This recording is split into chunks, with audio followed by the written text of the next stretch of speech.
trying to live my life for you, Lord, 100%, 100%, 100%. You gotta dedicate your life to God 100%. Now I leave everything behind, that's not right in my mind. Everything that could cause a bind could leave anyone blind. There are new things that everyone can find. If your name is in the Lamb's Book of Life sign, make sure that you store and implore God's name 100% more. Just pray to Him, make you rich and poor, and change your life right down to the core. And you know weeping indoors for a night, yes I'm sure. Trouble don't last always, not even for strays or for heathens who stray away. Not to pray, holy side you got to stay. See, living in sin, that's not the way, and Christ's return might be today. And there's one thing I've got to say, eventually you'll see when it's too late to repent, that you should've lived for God 100%, 100%, 100%, 100%,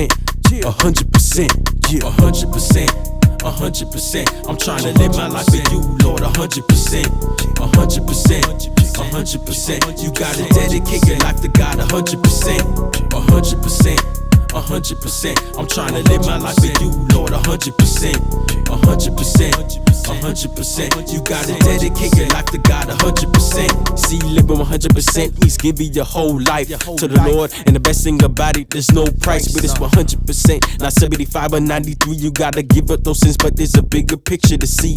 The scripture, it reads, God will give you eternal life. Now ain't no way you could get that by partying every night. Don't get me wrong, I'm a Christian, but I still have fun. But I don't dance just for pleasure, I dance to praise God's son. I don't drink Cristal, gin or Bacardi, but I still be at the Christian clubs, moving my body. So why can't you live 100% for the King? Don't you know without Christ you have absolutely nothing? You only